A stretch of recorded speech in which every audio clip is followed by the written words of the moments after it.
Welcome. This is Coach with episode 6 of Coach's Corner. I apologize for not having an episode in a while. We went on a cruise, which I'm going to talk about. I hope it's not too redundant to talk about another cruise, but there's a lot of comparison and contrast to the other cruise that we did a couple of months ago. Uh, I think every one of us that went on a cruise brought back maybe some of the COVID or something, but I was really sick for about a week and a half, coughing a lot, and I was afraid I couldn't get through a podcast without just hacking away. So, anyways, let's get to the cruise itself. This cruise was what I would call now our annual fifth Alaskan cruise. We did our first Alaskan cruise in the fall of 2021, and we went out of Seattle on a Carnival ship, and it was, I believe, at that point it was 30% capacity, so it was an amazing cruise. My wife and I did that one alone, and felt like we had the ship to ourselves. Uh, Once family and friends started learning about our Alaska cruises, we've been able to take them with us on sequential cruises for the years after. In 2022, we took my aunt and uncle on Royal Caribbean. Uh, and what we do in these situations, usually I have a comped room, and then my wife has a comped room. So we each get a room ourselves, and then on paper, like my uncle was with me on the crew in the room with me, and my aunt was in the room with my wife, and then we just swap out once we get on the cruise. In 2023, we took my cousin and his wife, and then in 2024, we took Kevin and Debbie, who we took on the last cruise. We took them on that Alaska cruise. And this year, we was finally able to get my sister and brother in law, who live in Southern California, on the cruise with us. This cruise was on the Princess Cruise Line. This is our second cruise on Princess. Our first cruise on Princess was at the first of this year. It was we was given a cruise based on a land-based casino's offer. The offer actually was an amazing room. We had a what they call presidential suite. It was actually two rooms. You had a separate living room, separate bedroom. You had a huge bathroom with a sunken tub, and you had access to a concierge office where 24/7 you could get soft drinks, alcoholic drinks if you drank them, and a lot of snacks. I can't for the life of me remember which casino I got the offer from, but I'm assuming it may have been the Cherokee casinos here in Oklahoma. But anyways, we had generated offers playing at the casino then, and so the Alaska cruise was based upon those prior plays on that first Princess cruise. I had a balcony room with $500 free play, and my wife had a balcony room with $1,500 free play. Uh, we had adjoining our rooms next door to each other, so they're basically the same rooms. The only difference was my wife got more free play than I had because she earned more points on the first Princess cruise. Uh, we stayed in the room that was my wife's comp, and my sister and brother-in-law stayed in the room that was my comp. Well, let's get on to the cruise itself and what was involved in it. We drove down to the Choctaw Casino in Durant on August 8th and spent the night there. I lost $213 that day. Excuse me. I apologize when I cough here. It still, like I said, it still lingers with me. On August 9th, we flew out of Dallas to San Francisco. I would say probably about 85-90% of the cruises that go to Alaska actually go out of Seattle. But Princess has some that go out of San Francisco. So we thought it'd be nice to do a different port. My sister and brother in law live in Orange County in Southern California. So this was not too bad of a little flight for them to get up there. We flew from Dallas to Phoenix and then on Southwest. And whenever I booked the flight, it said Phoenix to San Francisco. We went to our gate and I couldn't find San Francisco. The gate said where it's going to San Diego. And so then I looked in small print below it. It said on to San Francisco. So I was okay. We felt okay about, the flight itself going on. So we got on a flight, did the little flight over to San Diego. We was waiting for him to make the announcements that, those who are going on to San Francisco stay on the plane. And they didn't make it for a long time. Then finally we got to the gate and people started getting off the plane and they go, you two passengers that are going on to San Francisco, as soon as everyone gets off the plane, feel free to move to wherever you want to. So surprising out of all the passengers, and it was a fairly full flight. from Phoenix to San Francisco, to San Diego. We were the only two that were going on to San Francisco. Uh, I had struck jackpot, even though being a B on the B list on the second group, and had found us one of those seats where the you can go outside, the emergency row seat, which didn't have a seat in front of it, so I could stretch out and stretch my legs. So I decided just to keep the same seat on the short little hop over to San Francisco. Uh, we had a room, I believe it was what's called Waterfront Hotel. It was an older hotel, but they did a great job of refurbishing it. It was very nice. Uh, we got there about 7:30, or maybe about 7:30, 8 o'clock local time. We took a cab over from the San Francisco International Airport to the hotel, and it was a harrowing ride. The guy was going like 85 and 55 and zooming in and out of traffic. We just wanted to kiss the ground when we got out of the cab and got there. They gave some suggestions to go eat. We walked down to a little place called the Downtown Pub, and we had dinner because we were really hungry by then. And then we just went back to the room. The next day, we decided to do a tour of San Francisco. They've got a thing that's not too bad. It's a bus system, and they're nicer buses. They're double deck buses, and called a hop on hop off tour, and they make the complete loop of all the tourist attractions of San Francisco. You can get off at any point and visit that area for a little bit, and then you can get back on the next bus that comes along. So I think it was like $72 each. We had like a 10% discount if we went through the concierge desk there at the hotel. We never did hop off. We just went the whole loop, which took about 3.5, 4 hours. Another added perk is they got the little earphones that you connect up there, and they have a pre-produced tourist information that they'll say as you get close to each thing. So it was very interesting. We came back and we had ate earlier that morning at another place around the corner, and it's a little sticker price shock for us. It was like $55, $60 for each meal, and we didn't get that much. So I wanted to go to Cousin Vito's, and it was a Italian place, and they weren't open till 5 o'clock. So it was like 3:45. We got done with the tour, so we went back to the room and took a nap, and then went down to Cousin Vito's, and that was by far the best price meal. I think it was like $35 for a huge calzone. We took a lot of it home, and we had it for breakfast the next morning when we got up. Of course, the next morning was August 11th, and it was the day to board the Princess Ruby, which was the ship that we took. We got up and ate our leftover calzone and checked out at noon. An Uber driver was there about 5 minutes after we walked down to the lobby of the hotel. Uh, there is a series of cars there, and I'm sure some people are probably familiar with it. And I can't remember the name of it. It's Wayman or something. It was something like that. But they are Jaguars that are self-driven, and you can get those in place of Uber or Lyft. Uh, my wife tried to get one, but the trouble was they would not go to the port, and so we just went with the standard Uber. We got there, dropped our bags off, and we waited for my sister and brother-in-law to come in. They flew into Oakland, and then came over, and it's about 45-minute wait. And then we finally met them, hugged them, and all got on the boat. Of course, the first thing to do once you get on the ship is to go to the buffet. So we went to the buffet, uh, enjoyed a good lunch, and then I went back, and they said they was going to explore the ship. And of course, we first thing I want to explore on the ship is the casino and check it out and see what games they have. The casino had 12, only 12, what I would call beatable games. Out of those 12, three of them are current games that's in just about any land casino in America right now. The other nine games are fastly or have already disappeared in just about every casino that I know of. Uh, my home casino, all nine of those games were there at one point and are gone now. So it was kind of like a little bit of turn back the clock.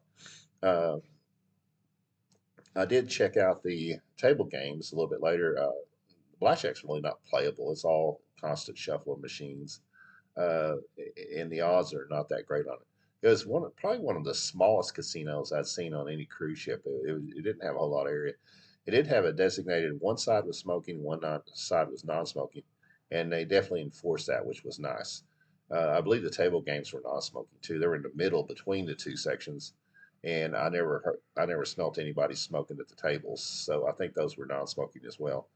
Um, and even though Princess is under the Carnival umbrella, I have to give hats off to Princess. It's a much better uh, atmosphere, and I'll talk more about that here in a little bit. But as far as the casino goes, they actually, Carnival has supposedly a non-smoking section. They don't enforce it all. You can get on their first day of the cruise, and they have ashtrays sitting where there's a big non-smoking sign on the slot machine. So Carnival does a very poor job of enforcing that with a lot of other rules as well, to be honest.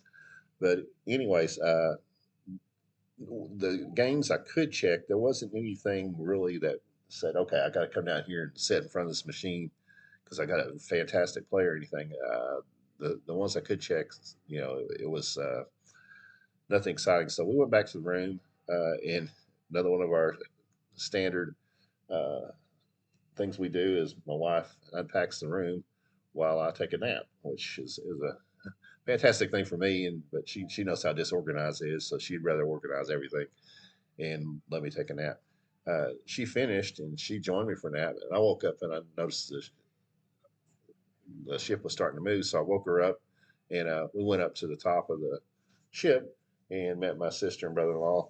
And the one thing you don't want to miss is leaving the port in San Francisco if you ever cruise out of there, because you go really close to Alcatraz, and then you go right under the Golden Gate Bridge, which is just fantastic. So we did all those views. We went back to the room after that, and my wife took a nap, and then I, I went down to the casino. Uh, I went down and was checking the games. I noticed an Asian guy was checking at what I'd call one of there was two machines that had what I'd call very long term play on it. He was checking that, and I saw a very playable play.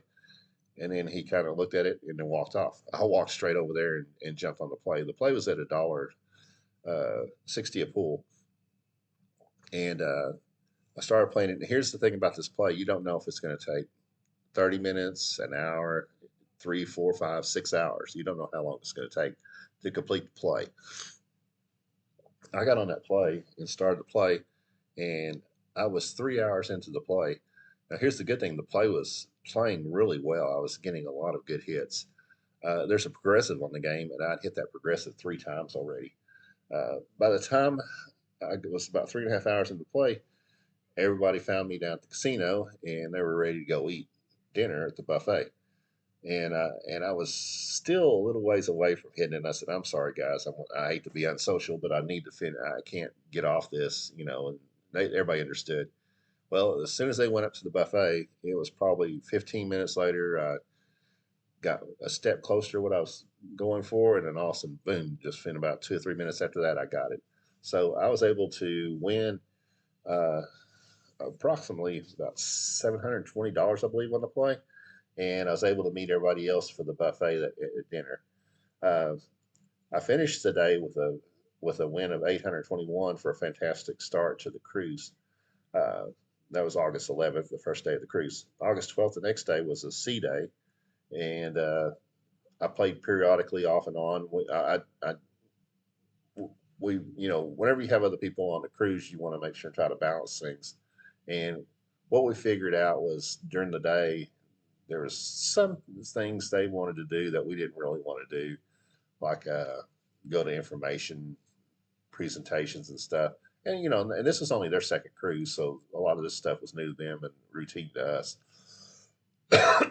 And so we would mainly play on sea days during the day, and then get together in evenings and go to shows and different things like that, eat together and just hang out together in evenings. So we did that basically the next couple of sea days. August 12th didn't do as well. I lost $164 that day.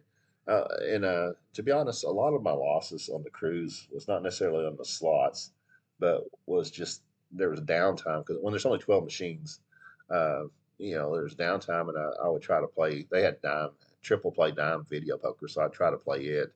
And a lot of my losses was just on video poker during that time. Speaking of, there's 12 games. There was actually two other people that were checking machines. There was a lady that I saw her hardly ever play the whole cruise. She was checking the machine, and that one Asian guy was checking the machine. I'll talk about him just a little bit later. August 13th was yet another sea day, and I went down. I was playing the casino, and I was playing the newer game that's in all the casinos. And I did say this on the newer game. There's a lot of people that knew what to look for in that game, and there was very few opportunities on that game. And so I actually probably played the old games a lot more than I did the new game. But I was playing the new game, and for the first time ever, I ended up hitting a major for $1,057. I ended up winning $1,676 that day, which really kind of made the cruise for me. We went to that night. We went to a production show, and I was thinking, and it was produced by somebody that's produces music for Wicked and a couple other things, but the show was just disconnected. There was, it didn't have a storyline. Some the songs weren't that great. I mean, it's just, and I was thinking in my head, I said, this is horrible, but I wasn't going to say anything. I didn't want to be a Debbie Downer for the group or anything. And was walking out, my sister goes, "What was the deal with that production show? That was not very good." Well, I was thinking this, but I wasn't gonna say it. But I think this is the worst production show out of any that I've seen on any cruise ships, and that's even saying like on Carnival, we've probably seen the same show 7 or 8 times on six or seven different ships. They don't.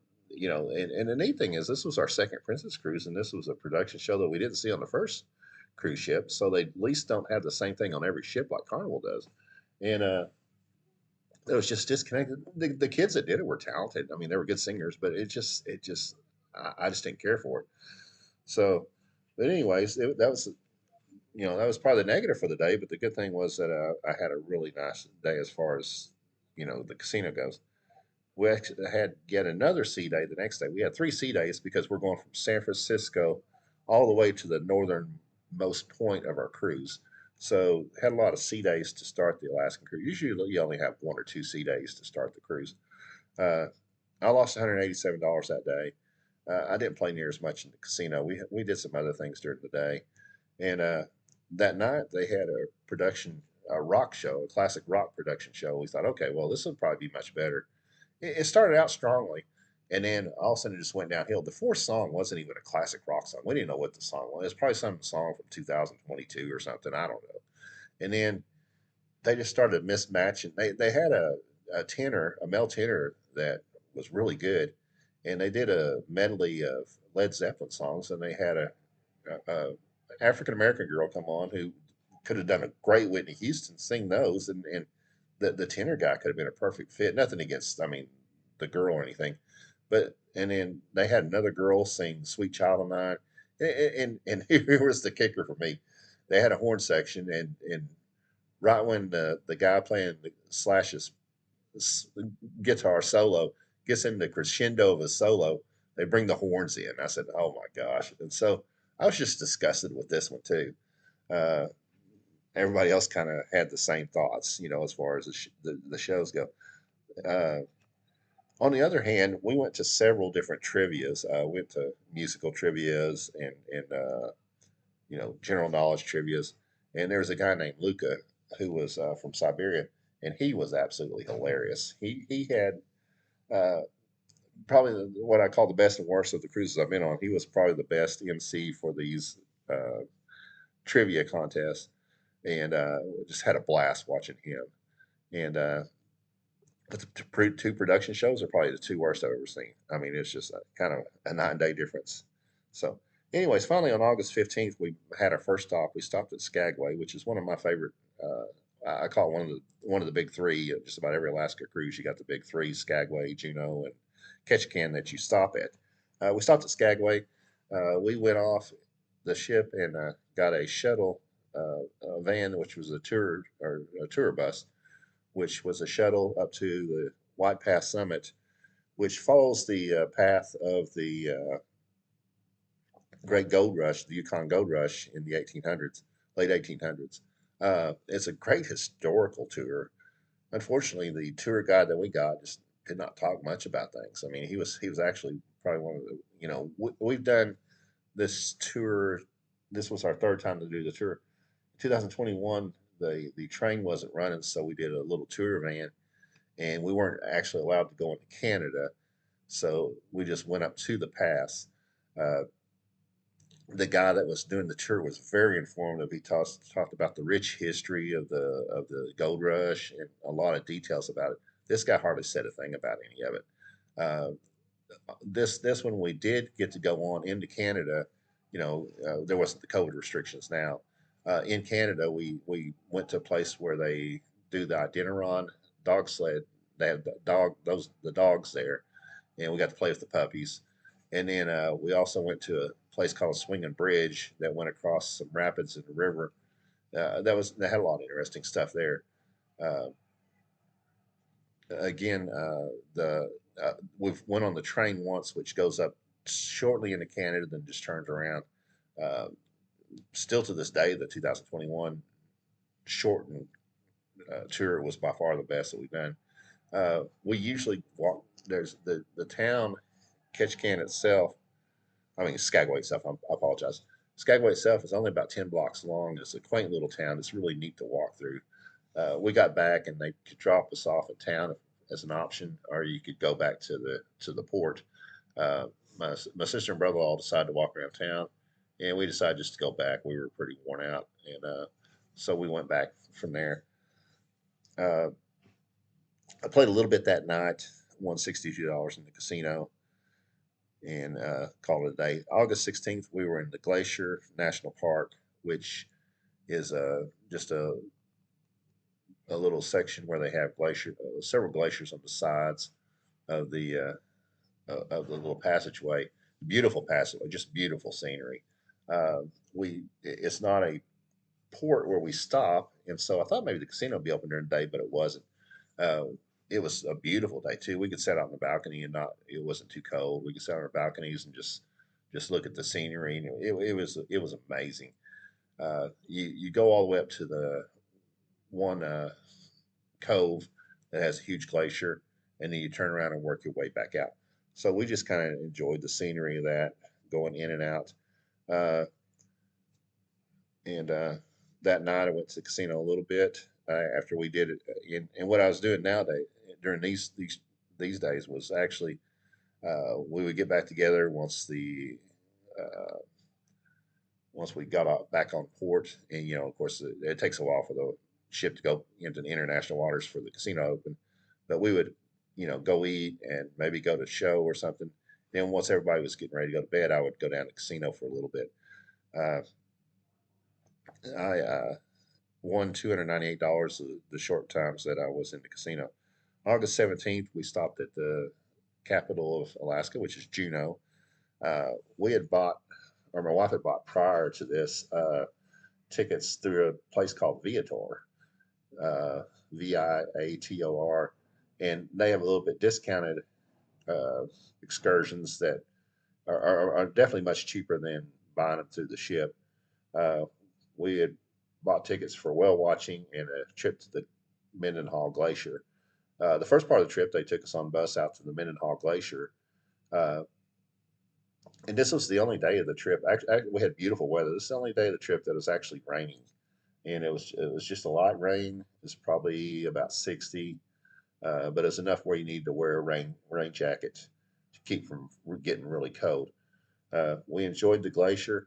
Uh, I don't want to get political, but for those that don't think there's such a thing as global warming, if you look at this glacier and look at the time eclipse regression of the glacier, it really kind of makes you really wonder that there is a lot of global warming.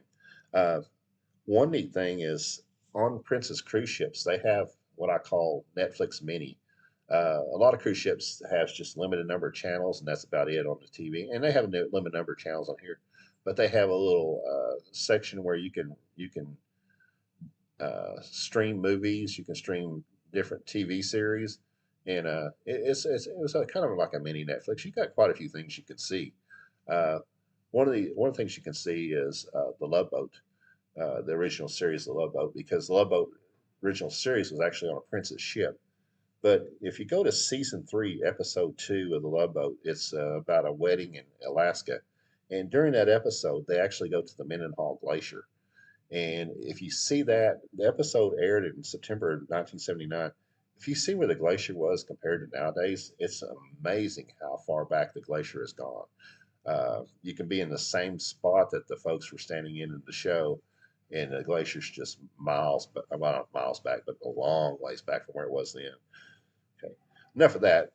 After that, we went to the whale watching, and the whales that we were looking for were humpback whales, and it's kind of amazing. They have probably, I don't know, maybe 50 ships out there, or fifty boats out there looking for whales, and they have a little radio, and they kind of contact each and help each other out. And it's kind of like a bunch of APs looking for a pause to play, and they help each other out. And we found several whales. We had one that came up and surfaced real close to the ship, and I thought it was a great experience. The guys doing the tour were very informative, and it was very much worth the price that we paid for it, as compared to the one in Skagway. Next day, we ported at Ketchikan. We've done the what they call the wildlife tour, which is basically a drive through town and you see the salmon and some other things. So we opted to just stay on the ship while my sister and brother-in-law went out and explored. Uh, I ended up actually doing my walk. I started my walk on the ship. So, well, why don't I just go off the ship? And so I walked around the port area and got a 4.5 mile walk in that day. Uh, Came back on the ship and did some stuff that night, and I won $110 that day. August 19th was a first for us out of the 5 Alaska cruises. We stopped at Prince Rupert, Canada, and it's just a quaint little town. We got off, all four of us got off and walked around the town, and we went to a little local museum and checked it out and did a few things. And then we come back on the ship, and that night I won $299. August 20th was a sea day, and we did several trivias, and we actually won two of them. We won the musical trivia, the one hit wonders. We got like 37 out of the 40 possible. You're supposed to name the artist and the song. We got 37 out of 40 and won it. This day there was the Queen trivia, which was 10 songs, and actually I missed two of them. And then there was general knowledge, which they had 5 general knowledge questions, which we got all those. And then there was album covers, and the album covers was probably the difference maker because I knew every one of the album covers, but no, I don't think anybody else knew those. So we won that one too. They usually gave away champagne for the prize, so they gave us some champagne, and we was talking to the guy that emceed it afterwards, and we said, we'll just give it back because none of us really, I don't drink at all, and then nobody else with us cares much for champagne. And he said, well, we'll bring you some little bags. So we got little bags for that, which was really nice. So we won two of the trivia contests. We went to several of them, and just had a good time. I think that was one of the favorite things for my sister and brother-in-law to do. So we tried to make sure and meet them for all the trivias.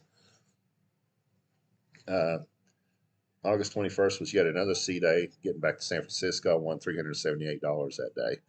August 22nd, we were off the ship and heading home. We flew into Austin and had like a 3 hour layover just to go from Austin to Dallas. But we finally arrived there, and I drove to the Choctaw Casino in Durant. Arrived there about 1:15 in the morning. Uh, I played one game. I saw one game walking into the hotel. Went down and played it, and then called it a night. The next day we drove home. We stopped at several of the Choctaw casinos, and I won $764 on the way home. Uh, Overall, for the cruise itself, I won $3,289. Ironically, on my first Princess cruise, I won $3,198. So both cruises on Princess were similar results. This was my 27th cruise and my second best results ever. My third best results was on the other Princess cruise. My best results was winning $5,081 on a 15-day cruise to Hawaii in October of 2023. We're going back to Hawaii on October 30th this year, we're actually going on the same ship, the Princess Ruby. I don't know if there'll be opportunities enough to win that much. So much of that is based upon, how many other AP players on the ship and all that. Speaking of, the other AP player was an Asian guy, and I saw this guy sitting in the buffet one day at lunch, and he had a Golden Knights hoodie on, and it was from the now now gone from us Fiesta casinos in Las Vegas. So I commented to him. I said, "Well, your hoodie makes me sad. I miss the Fiesta casinos." And he said, "I know who you are." And I go, "What?"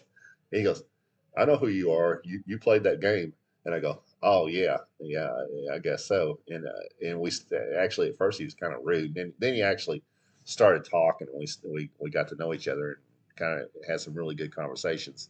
He said he's been doing this, counting cards and other things for like 38 years in Vegas, or something like he hadn't had a job in 38 years. And he said, he does a lot of it. I noticed he did a pretty good job of being incognito in the casino because, I noticed him that first day, but then I didn't notice him after that. So, but anyways, I met up with him another day. I was out walking, and he was walking, so we walked together and shared a few AP stories. But he was pretty secretive about a lot of things, so he didn't really want to know a lot about that. A couple things about the casino itself. Uh, the if here's the thing, we got quite a few points on this cruise, and it's here's the nice thing about Princess Casinos, it's posted in the casino everywhere, and depending on, I guess, the number of days of the cruise, they have a certain number of points. If you get a certain number of points, you get a cruise offer, a future cruise offer based upon how many points you get. It takes $2.50 coin in slots to get a point, and it takes $5 in video poker coin in to get a slot. I mean, to get a point.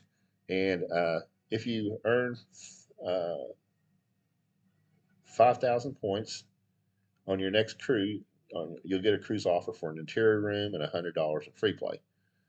Uh, if you go to 10,000 points earned, you get an interior room with $400 free play. If you go to 15,000 points, you get a balcony room with $500 free plays and drinks on us in the casino. That was the offer that I was actually playing on. I'd earned 15,000 points on our first Princess cruise. If you get to 20,000 points, you get a balcony room offer with $1,500 free play and drinks on us in the casino. And that was the offer that my wife was staying on. We both were able to reach the $20,000, 20,000 point level. So we both got offered balcony rooms and $1,500 free play. Uh, the only caveat to this is that you have a set time period in which to book it. Like, I believe 45 days after the cruise, you got to book the next cruise by then, and you got to cruise usually within about a 6 month window. So uh, we'll have to book those pretty soon. Just the next couple of steps: 40,000 points will get you a mini suite, $2,000 free play, and the Princess Plus package, which involves free internet and a bunch of other things like that. 50,000 points will get you a mini suite with $2,500 free play in the same Princess Plus package. And then the highest level is 85,000 points, get you a suite and $3,000 free play. Uh, if you compare Carnival, I mean, compare Princess to, at least our experiences at Carnival and Royal Caribbean, some other ones, they're much more generous on the free play. We've played at these levels on Carnival and Royal Caribbean and got very little in free play. Uh, and I like how it's just clear as to what you need to earn to get an offer. And usually with that, uh, you're you get close to the same. Just even after the 6 month period, you get close to the same offers through via email. So once you get established as a player, you seem to get really good offers from them as far as it goes. Uh, One thing that is different from other cruises as far as the casino goes too is uh, hosts don't really come up to you and offer you free meals or anything. You have to actually go to the host desk and ask for a free meal. We ended up getting the last night of the cruise, we got a complimentary meal at the steakhouse for all four of us, and it was a fantastic meal. It was very good. The steak was good, but we had to go up to the host to get the meal. And here's another deal where you may run into, just so you know, they actually, I guess, have a limited number of spots. The casino does that they can book free meals. They were out of those spots, but she said if you get on your app and you're able to book a reservation yourself, we will cover it. So just something to remember. If they say they're out of it, ask them if you can book your own. Uh, Other comparisons and contrasts to some of the other cruise ships. The food here, the food on the buffet on the first Princess cruise was just outstanding. This buffet wasn't actually as strong. It was a little bit. I mean, it was still good, but it wasn't quite as good as the first cruise that we did. Dining room was a great experience. You didn't have that usual where you maybe have to stay 2 hours to eat your meal. They got the food out pretty quickly. Food was excellent. So food I could compare. I guess it's initially I would say Princess was heads and tails above Royal Caribbean and other places like that. But the first cruise that we did out of Galveston, that was the case. This one I would say was just about on par with Royal Caribbean. Still above Carnival's level of food. I mean, you're getting the lowest level of food at Carnival.